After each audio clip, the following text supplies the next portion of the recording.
sekarang kita akan masuk di dalam firman Tuhan. Mari kita berdoa sekali lagi, kita mohon pimpinan Tuhan.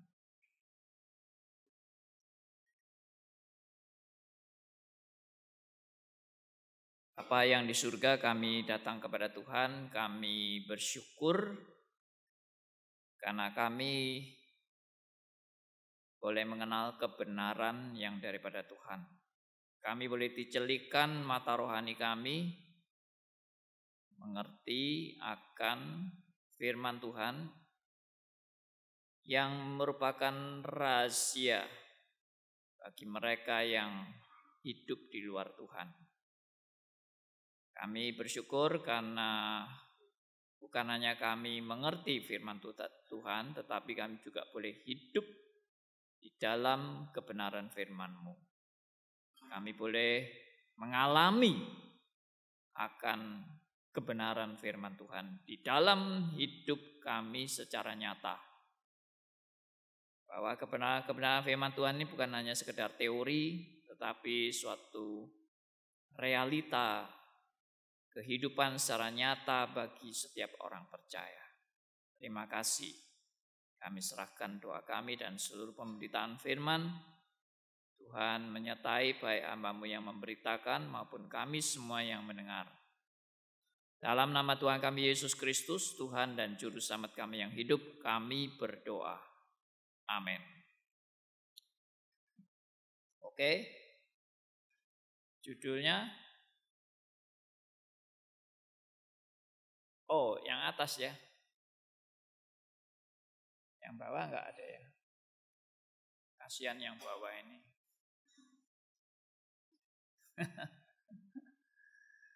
Ya, oke. Judul khotbah saya adalah kesalehan orang pilihan. Mari kita membaca dari bagian firman Tuhan yang terambil dari Efesus pasal 1 ayat 1 sampai ayat 14. Ini ayat yang juga sudah terkenal sekali. Ya, dan ayat ini merupakan ciri khas juga daripada ayat-ayat yang dipakai oleh teologi reform.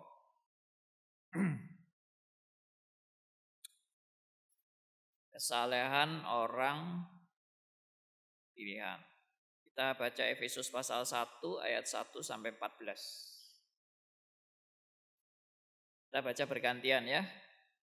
Saya ayat 1, saudara ayat 2 dan seterusnya. Oke? 1, 2, 3. Saya dulu ya. Dari Paulus Rasul Kristus Yesus oleh kehendak Allah kepada orang-orang kudus di Efesus, orang-orang percaya dalam Kristus Yesus.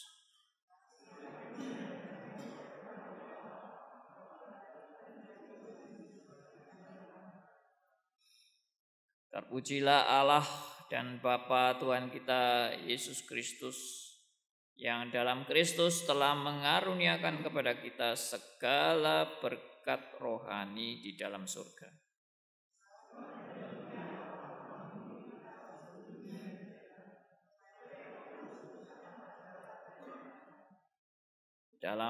Dalam kasih Ia telah menentukan kita dari semula oleh Yesus Kristus untuk menjadi anak-anak-Nya sesuai dengan kerelaan kehendak-Nya.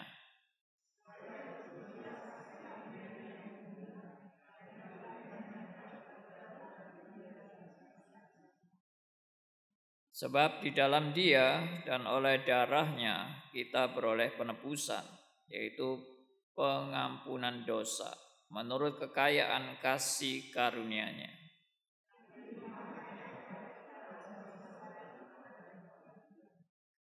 Sebab Ia telah menyatakan rahasia kehendak-Nya kepada kita sesuai dengan rencana kerelaan-Nya, yaitu rencana kerelaan yang dari semula telah ditetapkannya di dalam Kristus.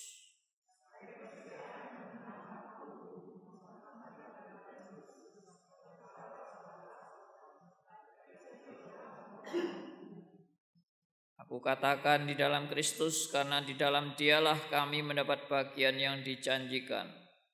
Kami yang dari semula ditentukan untuk menerima bagian itu, sesuai dengan maksud Allah, yang di dalam segala sesuatu bekerja menurut keputusan kehendak-Nya.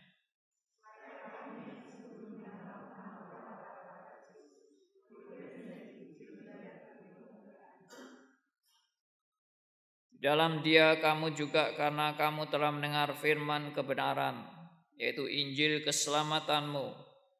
Di dalam Dia kamu juga ketika kamu percaya dimeteraikan dengan Roh Kudus yang dijanjikannya itu.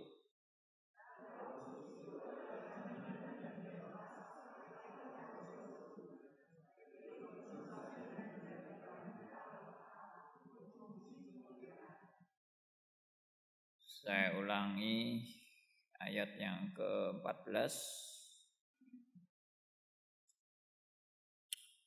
Dan Roh Kudus itu adalah jaminan bagian kita sampai kita memperoleh seluruhnya, yaitu penebusan yang menjadikan kita milik Allah untuk memuji kemuliaan-Nya.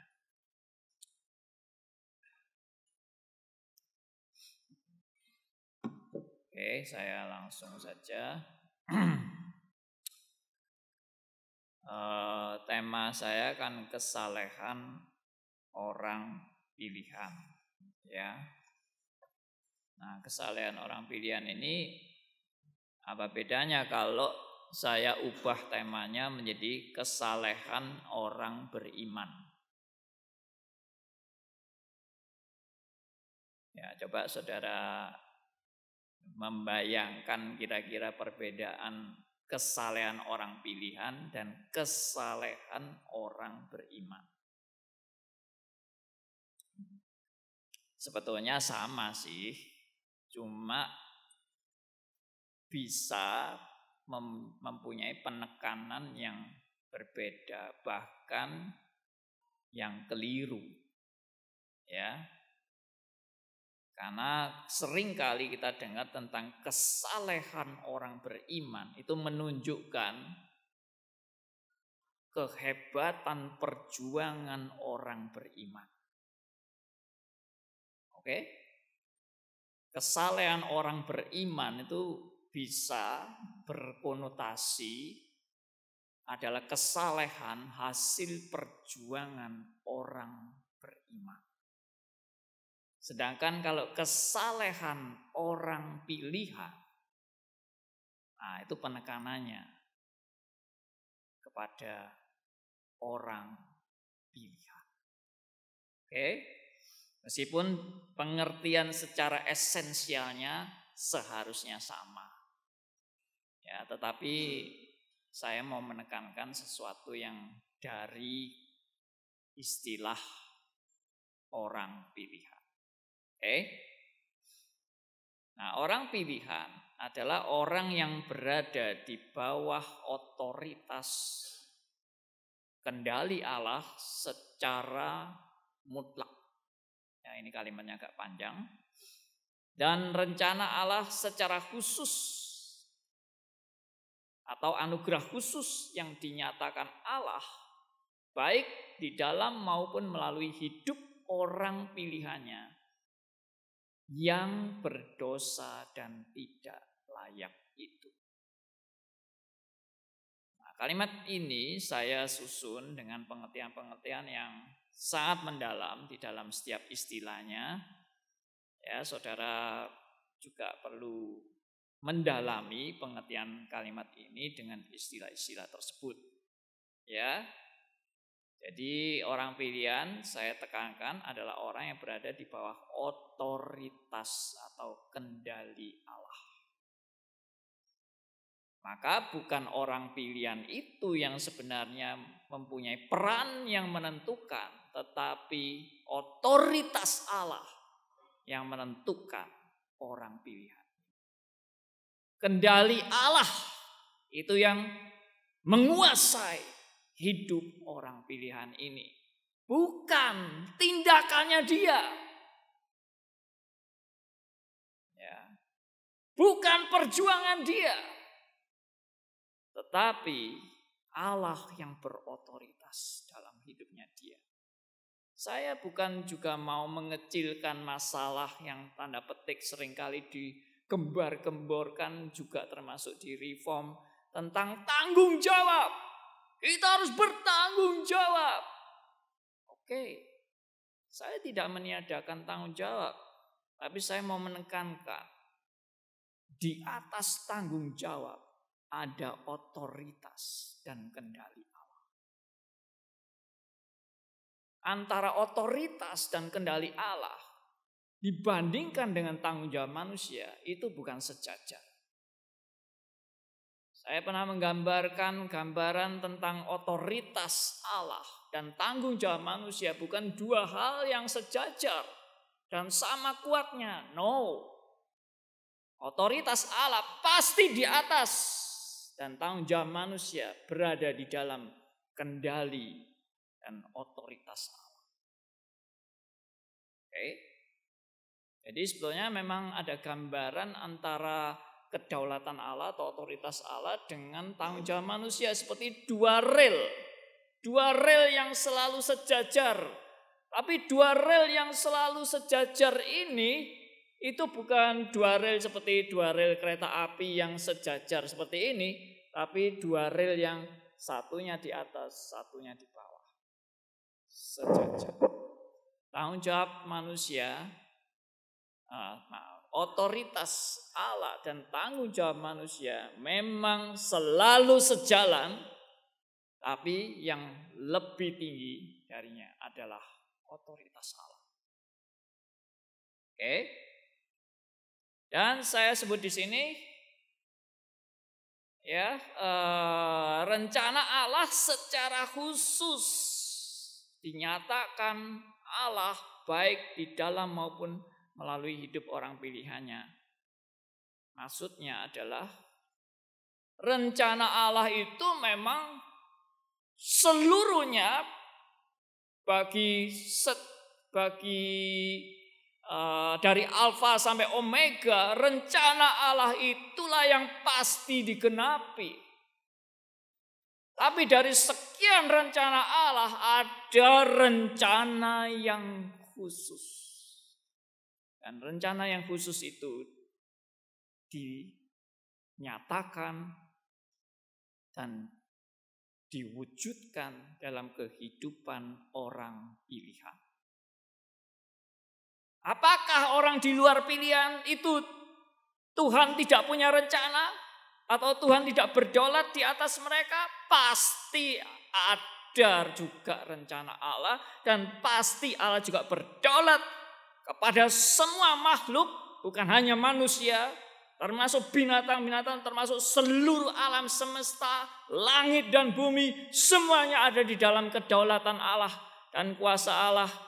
Tetapi ada rencana Allah yang khusus. Dan rencana Allah yang khusus itu yang dinyatakan kepada orang pilihannya. Dan siapakah orang pilihannya itu dinyatakan baik melalui hidup maupun di dalam hidup orang pilihannya itu. Siapakah mereka? Mereka adalah orang berdosa dan tidak layak. Mereka bukan orang-orang hebat yang luar biasa, Superman. Tanpa kelemahan, tanpa kekurangan, tanpa dosa. No.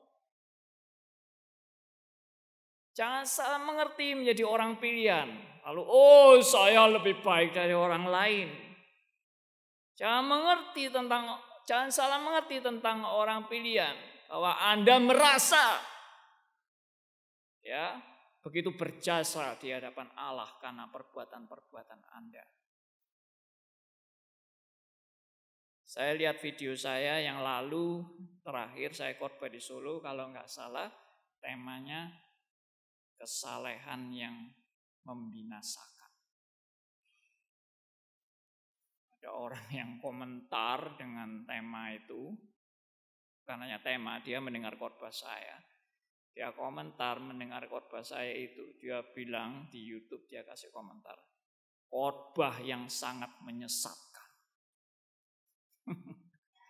dan merusak iman Kristen. Wih, saya sampai kaget dengan komentar ini ya. Berarti saya betul-betul menyesatkan jemaat di Solo ini dan merusak iman. Waduh, sampai merusak iman. Luar biasa sekali komentarnya.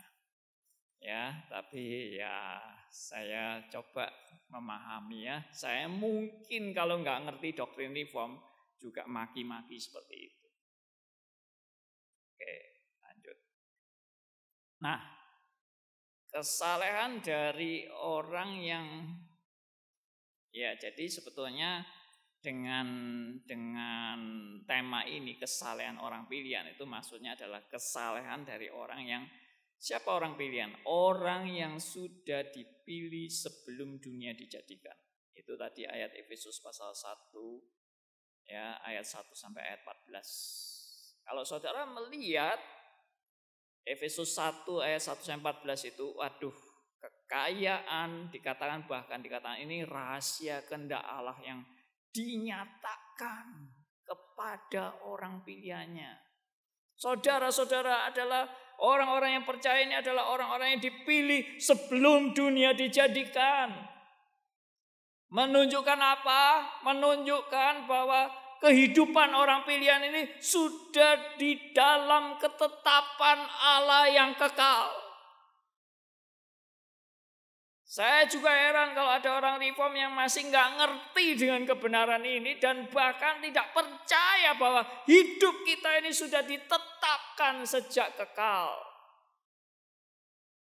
Dan masih ada juga khotbah-khotbah yang mengatakan bahwa Yudas itu tidak ditetapkan menjadi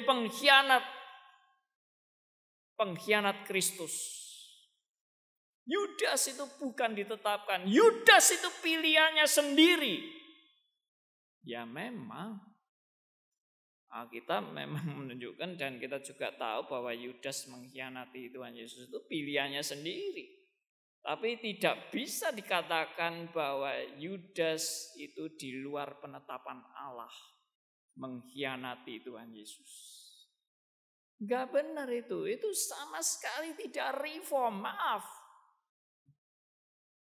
Ya, saudara nggak paham, saudara yang menolak bahwa Yudas itu ditetapkan Allah menjadi pengkhianat Kristus, itu saudara kalau menolak itu saudara nggak memahami teologi reform yang sangat menekankan yang namanya kedaulatan Allah.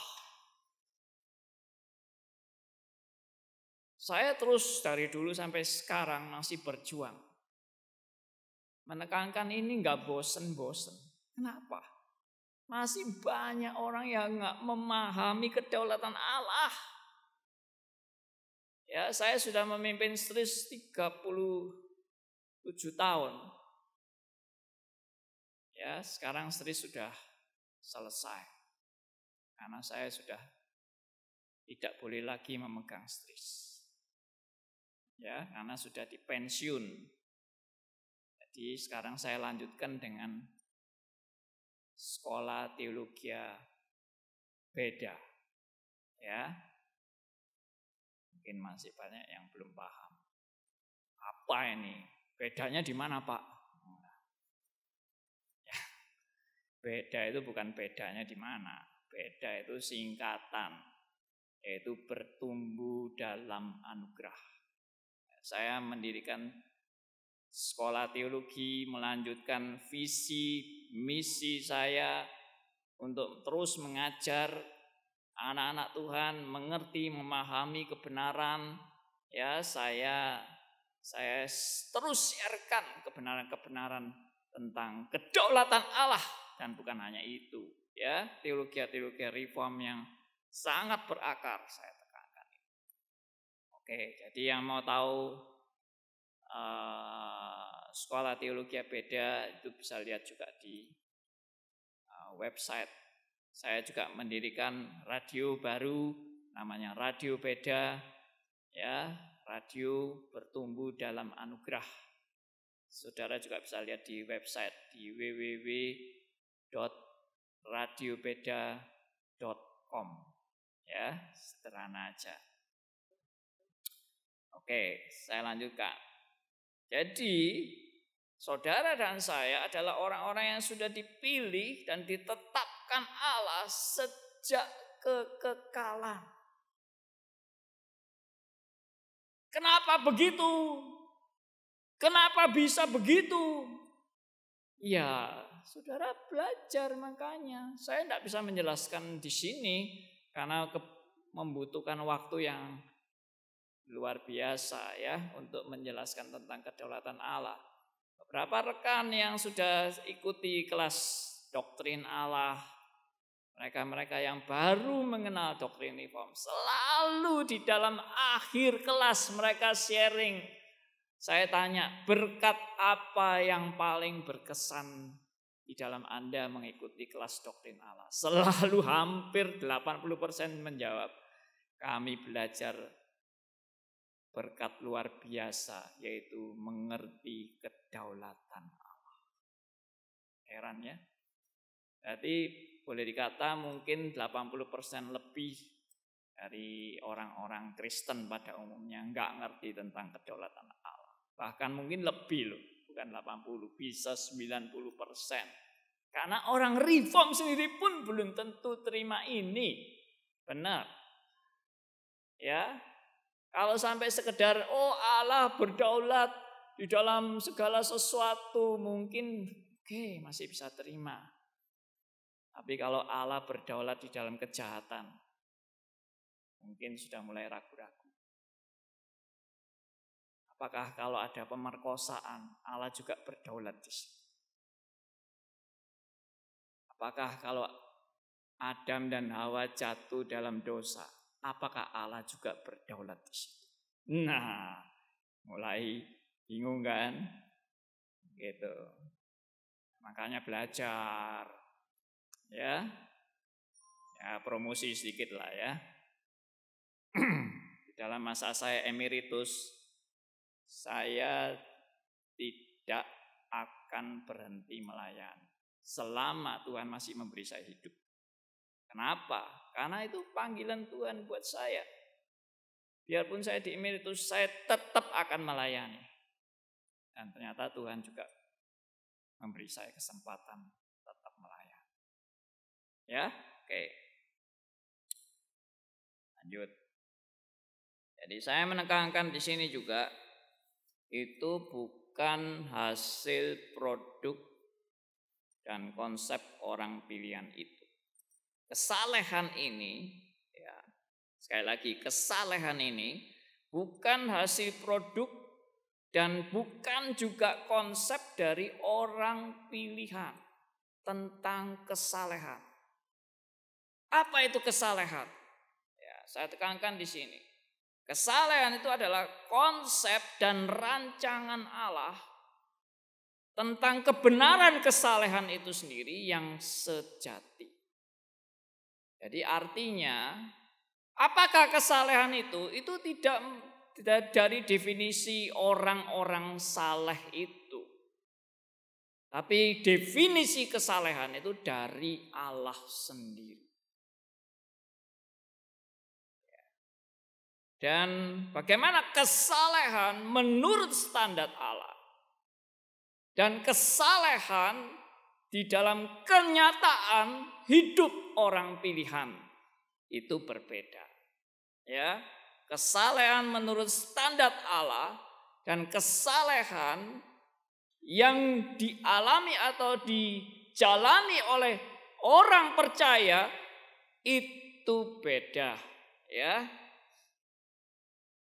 Nah, sekarang saya mau tunjukkan, dan ini sudah saya khotbahkan yang lalu ya, bahwa inilah orang-orang yang disebut orang saleh di dalam Alkitab. Dan saya selalu kaitkan dengan dosa-dosa. Artinya yang disebut orang saleh itu tidak lepas dari dosa-dosanya. Ini yang seringkali bagi saya banyak orang yang tidak melihat kesalehan itu secara komprehensif. Kesalehan itu, betapa sucinya Abraham, Betapa Abraham taat kepada perintah Allah, ya kan? Oh, kesalehan Daud yang punya relasi yang begitu dekat dengan Tuhan, ya. Mazmur-mazmurnya begitu indah. Tapi aspek-aspek yang saya kaitkan dengan dosa ini hampir tidak pernah dikaitkan dengan kesalehan. Ternyata yang disebut dengan kesalehan itu tidak lepas dari dosa-dosa. Heran. Kita seringkali punya pikiran yang namanya saleh itu justru tidak berdosa. Yang namanya saleh itu penuh dengan kesucian, bersih, murni, tanpa dosa. Tapi Alkitab memaparkan yang berbeda. Kesalehan itu berkaitan dengan dosa-dosanya. Siapa sih yang tidak berdosa? Siapa sih yang benar-benar saleh, tanpa cacat, tanpa kekurangan, tanpa kelemahan? Saya lanjutkan. Nah ini. Kalau ajaran reform itu menekankan sekali selamat tetap selamat. Serta penetapan Allah atas segala sesuatu. Termasuk penetapan Allah akan terjadinya dosa. Wah, ini akan berakibat orang Kristen akan hidup bebas berbuat dosa tanpa ada rasa takut dan bersalah. Karena alasannya ini penetapan Allah. Saya berdosa itu penetapan Allah. Saya bercerai itu penetapan Allah.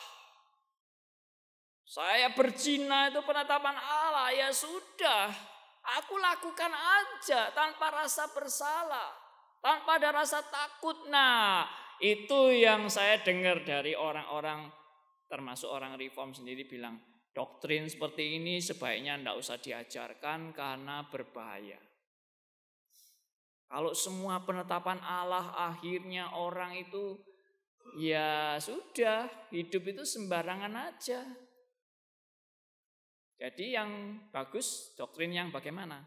Doktrin yang nakut-nakuti orang. Kamu hati-hati lo yo, ojo dosa lo yo. Dosa mati kon ya toh. Ya, kamu nek dosa rusak lo, hidupmu benar-benar binasa lo. Nah, ini yang bagus karena suka nakut-nakuti orang. Tapi kalau reform itu gak apa-apa, dosa terus, ya gak apa-apa, semua sudah ditetapkan Allah, gak masalah, ya.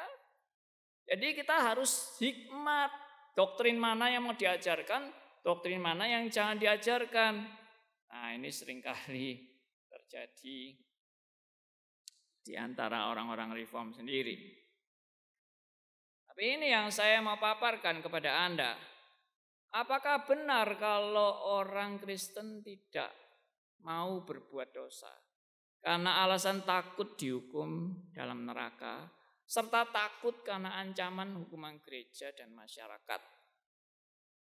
Ini yang pernah saya paparkan. Doktrin dari Nietzsche atau ajaran daripada Nietzsche, seorang filosof yang ateis, anak seorang pendeta yang kecewa melihat kekristenan. Pada waktu itu dia melihat Kristen itu, orang-orang Kristen itu hanya berbuat saleh karena takut masuk neraka. Berbuat saleh karena takut kepada gereja yang memberi hukuman yang mengerikan kepada jemaat yang ketahuan dosanya. Bisa dipermalukan, bahkan karak di jalan-jalan dan dituduh sebagai pendosa dan takut kepada masyarakatnya akan menghukum. Bagi Nietzsche ini orang-orang yang berbuat baik seperti ini adalah orang-orang munafik, orang-orang yang hanya berbuat baik karena takut dihukum, takut masuk neraka, takut pengadilan masyarakat. Ini adalah moral anjing dan moral budak. Nietzsche luar biasa sekali mengkritik kekristenan. Mungkin dia juga jengkel melihat orang-orang Kristen yang serba munafik karena hanya berbuat baik karena ketakutan. Anjing itu juga punya moral. Kenapa punya moral? Karena dididik. Dan kalau dia melanggar moralnya dihajar sama bosnya. Ketakutanlah anjing itu. Maka dia berbuat baik. Jadi perbuatan baik anjing itu karena ketakutan juga ya. Makanya Nietzsche bilang itu seperti moral anjing dan moral budak. Karena berbuat baik hanya karena takut sama bos. Saya khawatir dalam kekristenan juga banyak orang-orang Kristen, ya termasuk hamba-hamba Tuhan, yang berbuat baik luar biasa, tapi karena takut pada bosnya. Saya lanjutkan. Saya berbuat baik agar saya masuk surga, agar saya diselamatkan, agar saya dapat pahala, agar saya dapat pujian dari manusia dan dari Allah. Adalah perbuatan baik yang diwarnai dengan egoisme, kepentingan diri, kemuliaan diri, kemunafikan, antroposentris, dan motivasi menyogok Allah. Anda mau berbuat baik supaya Anda masuk surga, itu sama dengan Anda menyogok Allah. Tuhan, aku mau berbuat baik, tapi imbalannya masukkan aku di surga. Orang yang berbuat baik karena ingin dapat balasan hormat dari manusia, pujian dari manusia, itu juga adalah orang-orang yang egosentris, antroposentris, berpusat pada kepentingan diri, berbuat baik untuk diri. Maka perbuatan baik pun tidak menjamin bahwa perbuatan baik itu betul-betul seturut dengan kehendak Tuhan.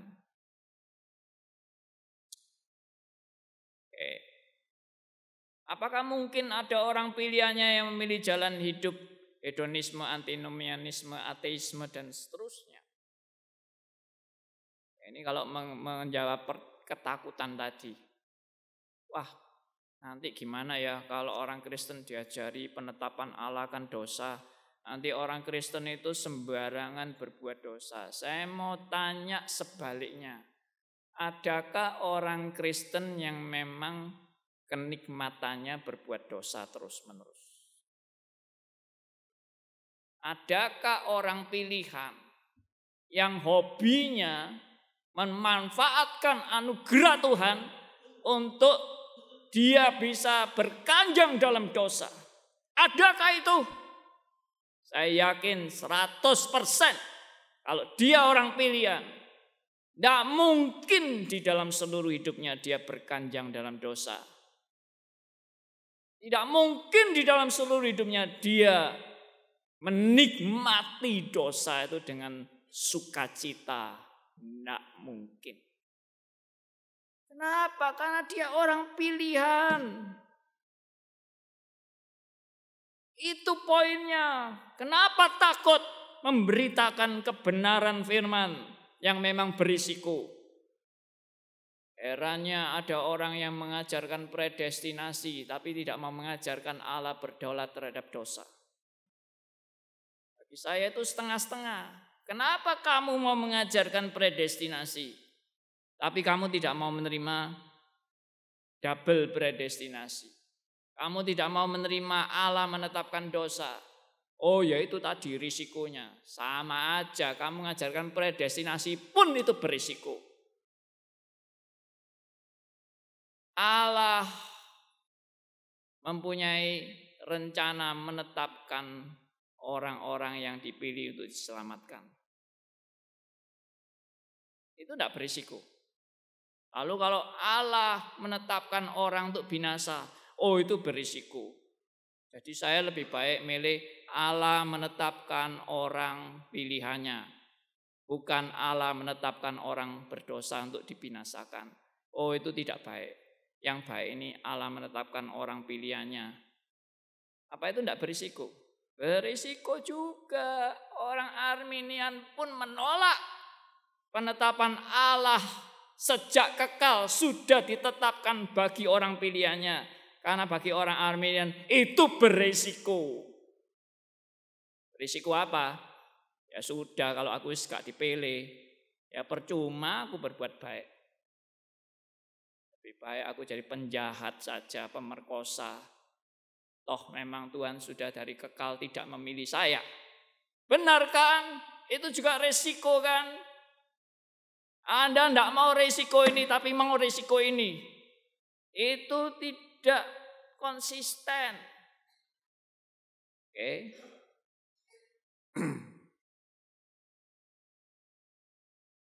Nah, kesalehan yang benar adalah kesalehan karena pekerjaan Roh Kudus dalam kehidupan orang percaya. Kesalehan itu bukan hasil usaha Anda. Kesalehan itu bukan karya Anda. Kesalehan bukan perjuangan Anda. Kesalehan itu adalah pekerjaan Roh Kudus dalam kehidupan orang percaya. Dan herannya tadi pembacaan Alkitab itu malah mendukung tema ini. Tidak janjian loh ya. Yohanes pasal 14. Ya, saya teruskan dulu. Kesalehan itu bukan karena ketakutan masuk neraka. Kesalehan itu karena hati yang mengasihi Tuhan. Orang yang mengasihi Tuhan adalah orang yang mau taat, mencintai firman-Nya. Kesalehan karena hati yang takut. Di sini takut saya kasih dalam kurung hormat kepada Tuhan yang Maha Kudus. Ada respect, menghormati Allah yang dia sembah. Bukan ketakutan kayak maling takut ketemu polisi. Tapi ini menghormati Bapa di surga. Yang penuh dengan kemuliaan yang luar biasa.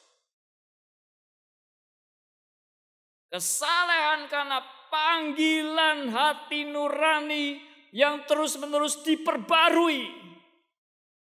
Nah, jadi kesalehan seperti yang tadi saya katakan ini produk daripada Roh Kudus yang merubah hati orang percaya. Bukan usaha, bukan kerja keras Anda. Tapi ini semua adalah karya Roh Kudus. Itu kalau mau konsisten. Mari kita lihat. Saudara jangan lalu menyimpulkan, oh nek kalau gitu aku gak usah usaha ya. Tergantung Roh Kudus saja. Nah ini juga pemahaman yang keliru lagi. Ya, kita lihat sekarang Yohanes 14 tadi yang kita baca. Ayat 15. Kalimat ini sederhana sekali, tapi kalimat ini juga mengandung pengertian yang amat sangat dalam. Ya, saya akan bacakan untuk Anda. Jikalau kamu mengasihi aku, kamu akan menuruti segala perintahku. Poinnya di sini di mana poinnya? Mengasihi, bukan ketakutan. Bukan ancaman. Bukan juga karena karya usaha perjuangan Anda. Tapi karena kasih. Dan kalau kita belajar lagi tentang kasih. Di 1 Yohanes dikatakan. Bukan kita yang mengasihi Allah. tapi Allah yang mengasihi kita. Siapa yang mampu mengasihi Allah kalau bukan Allah yang mengasihi kita? Saudara-saudara, ini semua menunjukkan karya Allah di dalam orang pilihan. Bukan kehebatan Anda dan saya. Jadi yang jelas kesalehan yang sejati adalah anugerah Allah, alias pemberian Allah cuma-cuma bagi orang berdosa yang tidak layak di hadapannya. Saudara, kesalehan bukan produk daripada manusia tetapi anugerah Allah. Luar biasa sekali. Sehingga dengan kita kesadaran seperti ini kita tidak bisa menyombongkan kesalehan kita. Saya sudah pernah kasih contoh di dalam khotbah saya yang lalu. Orang-orang yang menyombongkan kesalehannya. Ya, ada gambaran orang Farisi dan pemungut cukai. Yang Farisi berdiri di bait Allah, sedangkan pemungut cukai jauh-jauh. Orang Farisi ini ngomong apa? Dia ngomong, puji Tuhan, aku bersyukur pada Tuhan, aku tidak seperti pemungut cukai, orang brengsek ini. Ya, aku memberikan persepuluhan. Ya, aku berpuasa. Aku. Wah, semua kesalehan yang dipaparkan. Tapi itu kesalehan palsu. Kesalehan yang di mata Allah adalah kejahatan. Luar biasa sekali. Ini bukan kesalehan hasil Roh Kudus. Ini bukan kesalehan karena anugerah Allah. Ini kesalehan dari usaha manusia. Contoh lain, orang yang membanggakan kesalehannya yaitu pemuda kaya yang datang kepada Kristus. Dia bertanya, Tuhan, apa yang harus aku lakukan untuk aku bisa masuk surga? Oh, kamu jangan berzina, jangan membunuh, jangan mencuri, dan sebagainya. Lakukanlah. Oh, itu sudah sejak kecil. Saya sudah lakukan itu. Apa Tuhan kagum melihat kesalehan pemuda ini yang sejak kecil dia tidak pernah berzina, tidak pernah membunuh, tidak pernah mencuri dan sebagainya? Tuhan Yesus mengagumi? No. Tuhan Yesus tahu ini kesalehan cuma moralitas. Bukan karena pekerjaan Roh Kudus di dalam hidup orang ini. Maka Tuhan Yesus bilang, kalau kamu memang mau betul-betul sempurna masuk surga, jualah seluruh hartamu, berikan kepada orang miskin dan ikutlah aku. Langsung KO. Karena tidak ada orang yang benar-benar bisa memenuhi syarat kesempurnaan daripada Allah. Apakah yang saya paparkan ini ajaran sesat, fatalisme, menghilangkan unsur tanggung jawab manusia, hyper Calvinism or hyper grace? Jawabannya bukan. Saya tidak pernah mengajarkan hyper grace. Saya juga tidak pernah mengajarkan hyper Calvinism. Meskipun ada yang menuduh saya, Andi Halim ini ajarannya hyper Calvinism. Orang tidak ngerti hyper Calvinism, nuduh-nuduh sembarangan. Ya. Makanya belajar baik-baik sebelum menuduh. Jadi kesalehan ini bukan produk atau hasil kerja dari orang beriman, tetapi hasil karya Allah kepada orang yang sudah dipilihnya, yang diberi anugerah iman dan diperlengkapi untuk hidup saleh.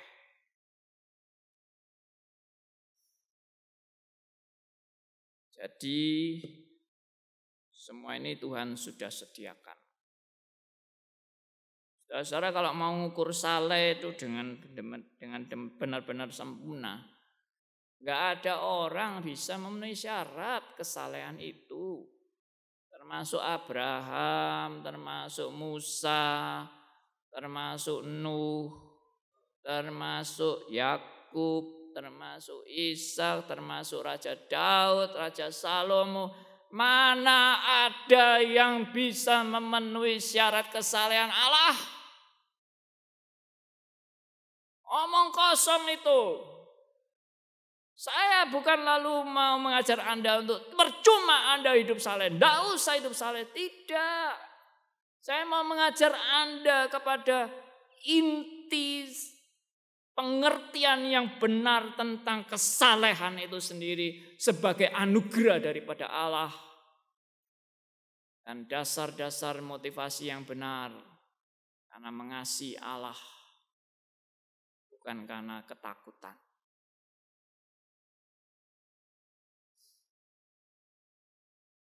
Oke.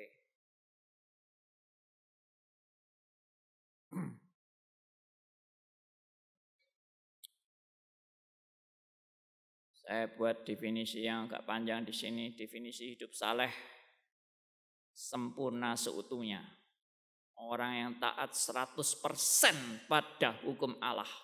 Tanpa cacat, tanpa celah, tidak ada dosa sedikit pun, tidak ada kemunafikan, sempurna, tanpa kelemahan, kekurangan, tanpa kekurangan, penuh kemurnian, tidak ada kemunafikan sedikit pun. Pertanyaannya, adakah manusia rohani yang bisa seperti ini?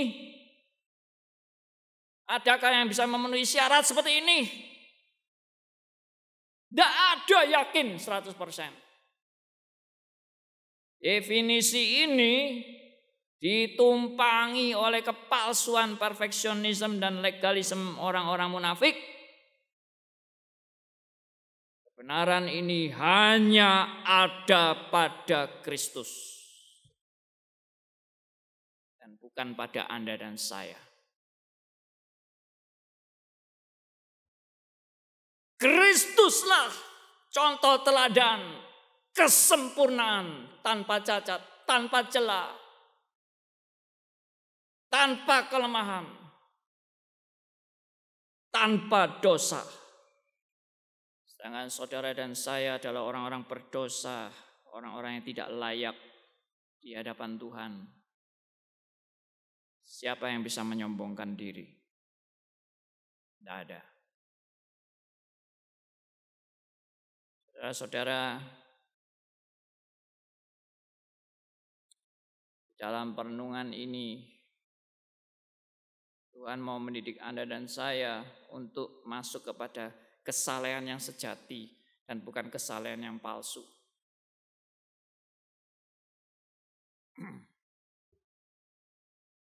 Nah, inilah definisi hidup saleh. Hidup saleh adalah anugerah Tuhan yang menyadarkan seseorang bahwa dirinya adalah orang berdosa yang tidak layak di hadapan Allah. Dan oleh anugerah Allah mau datang kepada salib Kristus. Perhatikan ini.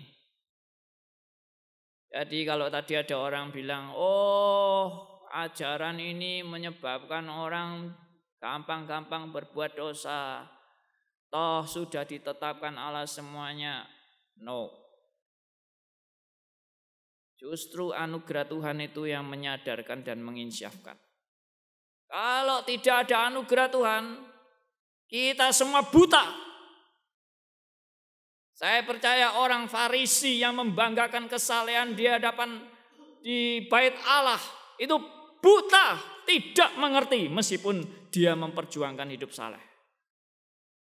Saya percaya juga pemuda yang datang kepada Kristus dan membanggakan juga kesalehannya. Dia buta, tidak mengerti karena dia tidak mendapat anugerah Allah.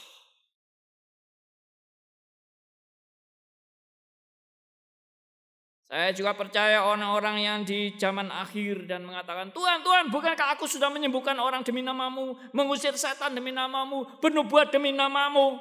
orang-orang ini berbuat saleh dalam kebutaan karena tidak mendapat anugerah Allah.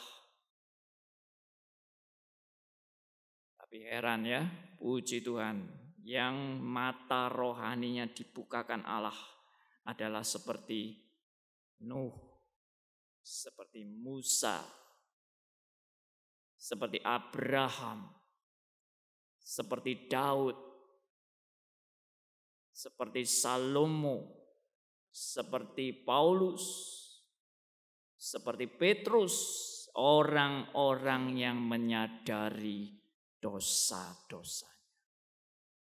Tapi justru inilah yang dipilih Allah dan ditentukan Allah untuk hidup saleh.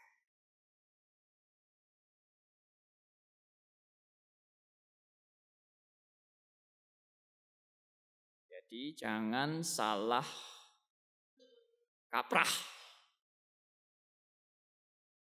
Saya khawatir banyak kekristenan mendirikan kesalehan orang Farisi.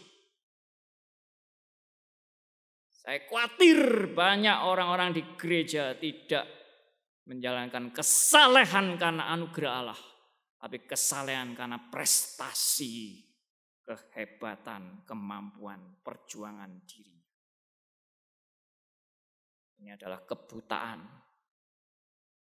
Saya khawatir banyak gereja mendirikan kerajaan-kerajaan kesalehan yang sangat dibanggakan. Padahal orang saleh karena pekerjaan Roh Kudus tidak akan membanggakan kesalehan.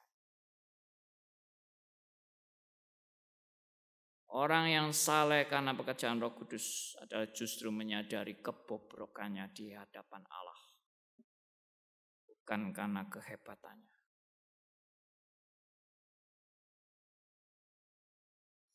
Dan di sini saya sebutkan bahwa dirinya adalah orang berdosa yang tidak layak di hadapan Allah.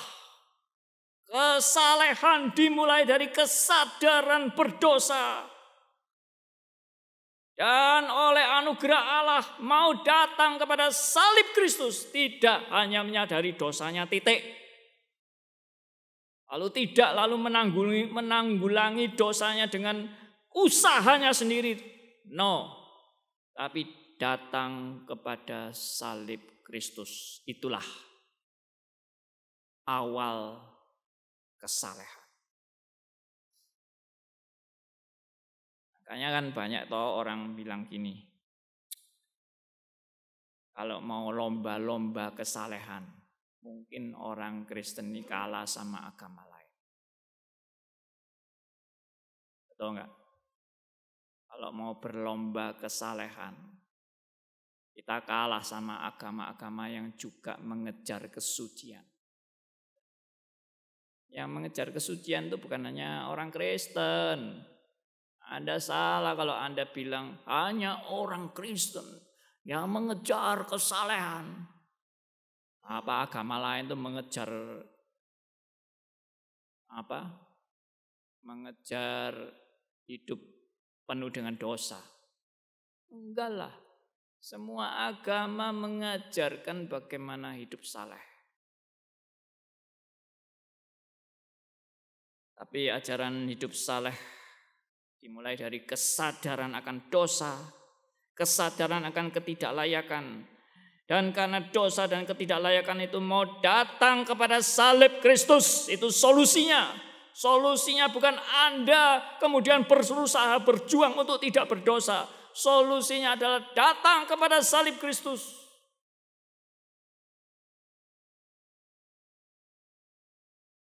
Percaya bahwa Yesus adalah Kristus, Tuhan, Juru Selamat.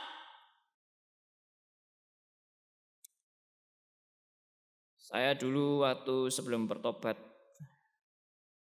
dalam titik-titik kritis, saya mau mencari kebenaran.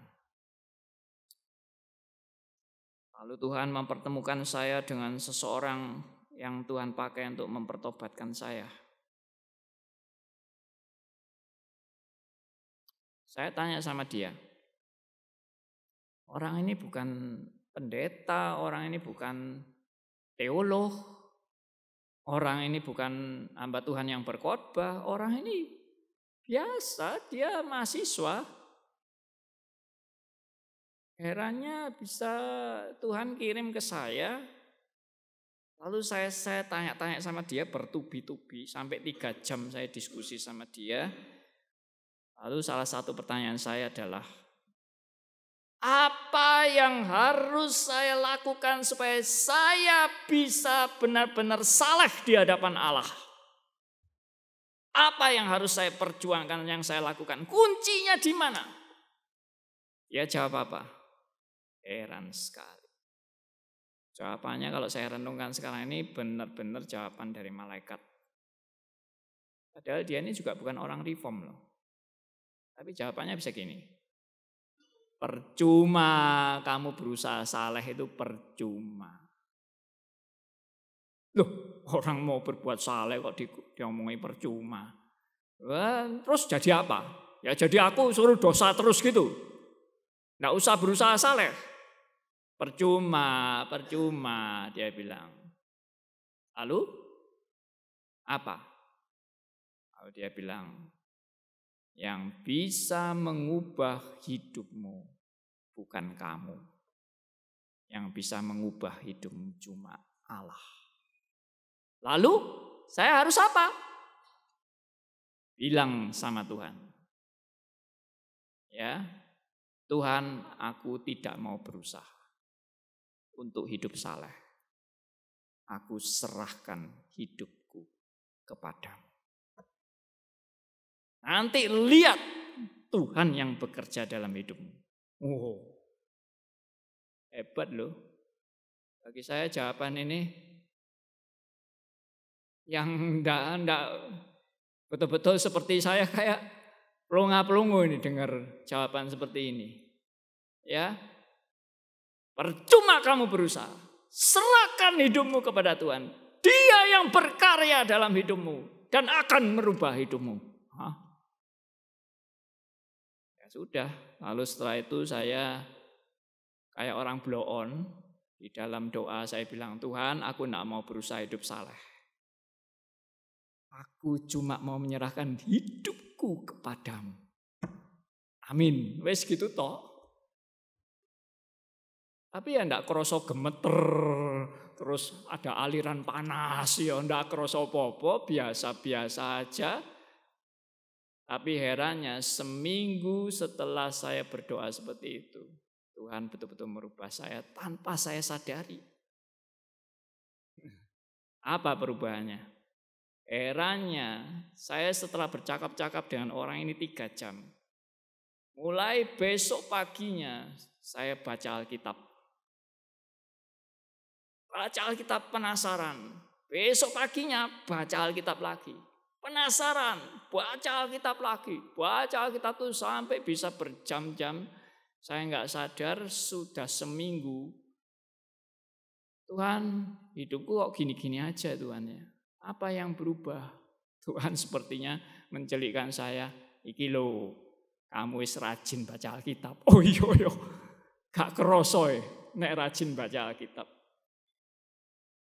Dari dulunya enggak pernah baca Alkitab, enggak pernah ngurusi Alkitab, males tahu Alkitab, kita Kristen KTP, tapi enggak ada urusan dengan Alkitab.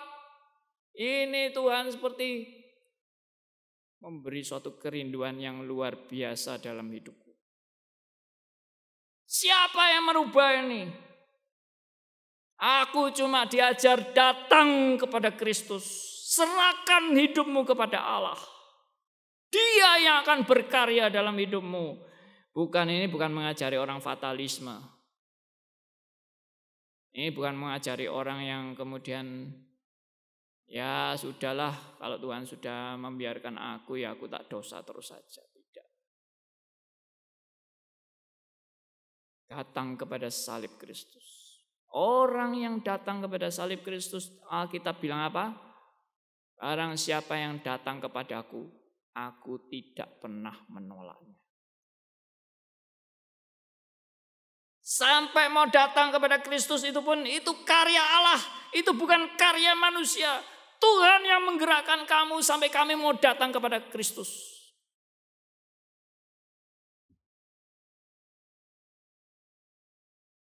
Jadi nggak ada orang yang sungguh-sungguh mau datang kepada Kristus lalu Kristus menolak dia. Tidak ada. Tapi kalau orang datang kepada Kristus dengan motivasi-motivasi yang berbeda, itu jawabannya lain. Misalnya datang pada Kristus minta kaya raya. Ya kan? Datang pada Kristus minta hoki, lancar hidupnya, sukses terus.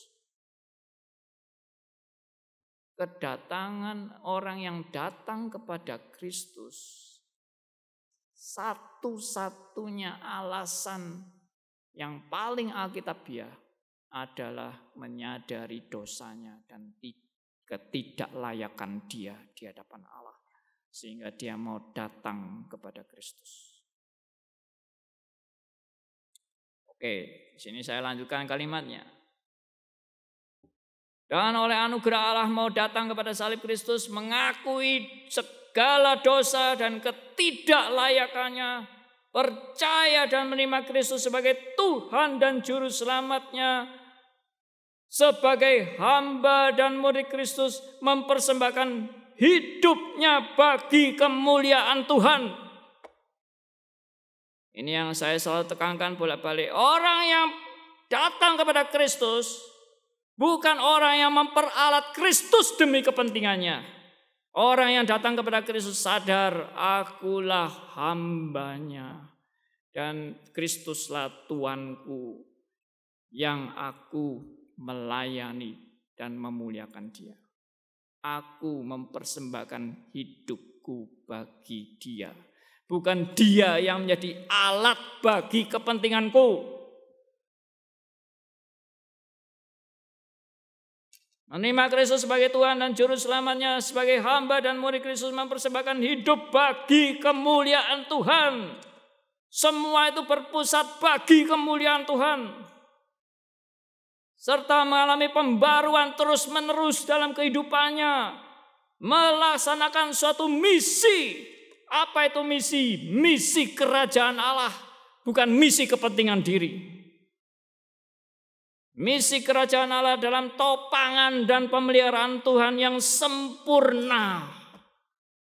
Perhatikan, dalam topangan dan pemeliharaan Tuhan yang sempurna. Kalau bukan ditopang Tuhan, bukan dalam pemeliharaan, tidak mungkin kita bisa melaksanakan misi kerajaan Allah. Yang dilakukan adalah misi kerajaan diri sendiri. Misi dinastinya sendiri. Dan ini sudah tidak asing. Banyak gereja-gereja tidak menjalankan misi kerajaan Allah, tapi menjalankan misi kerajaannya sendiri. Semoga kita tidak.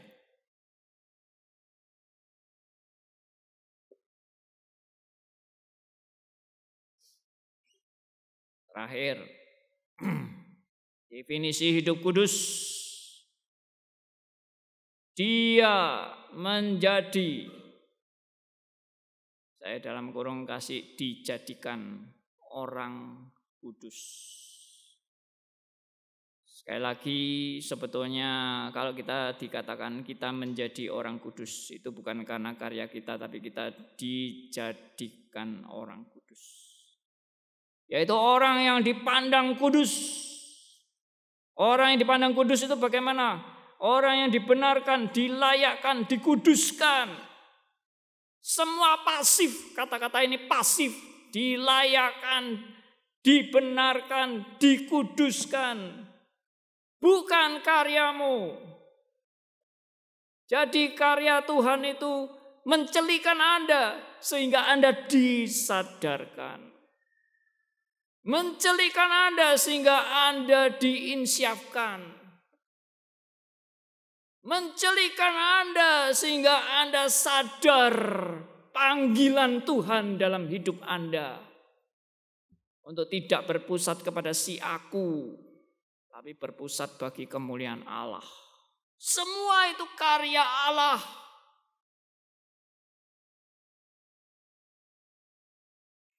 Saya lanjutkan. Dan masuk dalam proses sanctification, pengudusan, terus menerus dalam nilai-nilai paradoks. Proses pengudusan selalu disertai dengan nilai paradoks. Anda dilayakan, Anda dibenarkan, Anda dikuduskan, tapi de facto-nya Anda tetap orang berdosa yang tidak layak di hadapan Allah. De facto-nya kita banyak kelemahan dan kekurangan yang harus terus-menerus dikoreksi. Dibereskan kehidupan-kehidupan kita yang masih dengan kedagingan ini. Mengalami penghancuran keakuan. Memenuhi panggilan hidup kudus dalam realita hidup yang masih dalam keberdosaan dan ketidaklayakan dan kedagingan yang diarahkan kepada kehausan akan firman Allah. Saudara, inilah kesalehan. Orang berdosa yang haus akan firman Allah. Bukan orang tanpa dosa yang haus akan firman Allah. Orang berdosa.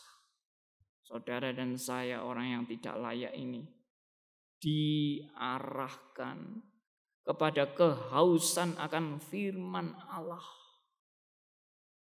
Dan menerjemahkan dalam hidup yang makin teosentris dan akhirnya soli Deo gloria. Kemuliaan hanya bagi Allah.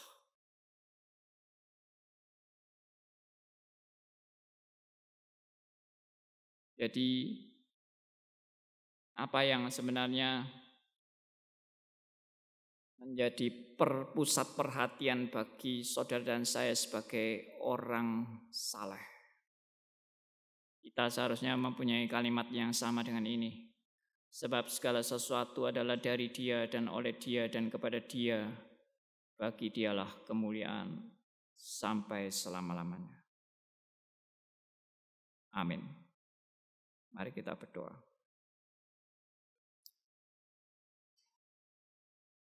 Bapa yang di surga, kami bersyukur dan berterima kasih karena anugerah-Mu bagi kehidupan kami, orang-orang yang tidak layak. Namun Tuhan sudah menetapkan orang-orang pilihan-Mu sejak dalam kekekalan untuk hidup saleh di dalam keberdosaan.